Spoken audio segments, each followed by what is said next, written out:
Now working this position, I'm going to be working for strikes. I'll be using the wall or a fence. In most of our no-holds-barred fights, we use a fence. So this works well for me as being a striker. Most of the time, I'm always in the guard. The guy locks and gets a full guard with the lock around my waist. So all I'm going to do, I'm going to get my left hand close to the outside shoulder, and I'm going to try to reach and lock underneath his body.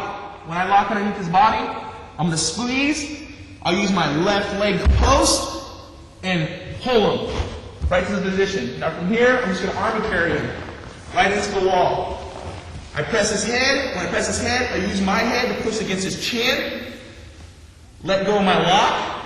Get my hips up on top of him so everything's tight so he can't go anywhere. I'll maybe go to the body once, twice. I'll let go, come to left hand to the head. I want to shoot at the ear. Any parts I want to hit and punch at was the softest points. The ears, the bridge of the head. If I punch to here, all I'm going to do is hurt my hand, so I do not want to do that. So I keep his head posted in. I'll go for a body shot, another body shot, and I'll come up to the head. Or I can push the face away, get my hips back, punch. Right to this position. Pop my hips away, look for a strike to a punch. Now you want to watch when you strike, he has a chance of moving around. So when I go to push away and he scoots his hips away, look for hooks, because I'll get him striking on the side. Because he'll try to move his head when I try to go for a straight punch. So all my punches that I work from on top, I want to make them hooking punches, because those are the ones that usually cut the opponent when you strike them. So when I come on top, he has everything blocked, I push, hit a body shot, come up, hook. Push away, strike forward, or strike from the outside. Some of the other positions that I can use in strikes are my elbows. I can elbow strikes work very good from this position. And I'm going to do the same thing, but instead of letting his hands be free, I'll grab his hands and pull him tight. When I pull it tight, I'll scoot him over. I'll go one hand over. Now right from here, I'll work for my elbow. Elbow strike. Because I have hand control at all times, so he can't punch me. So I'll push him down. Boom, elbow strike. Boom, elbow strike.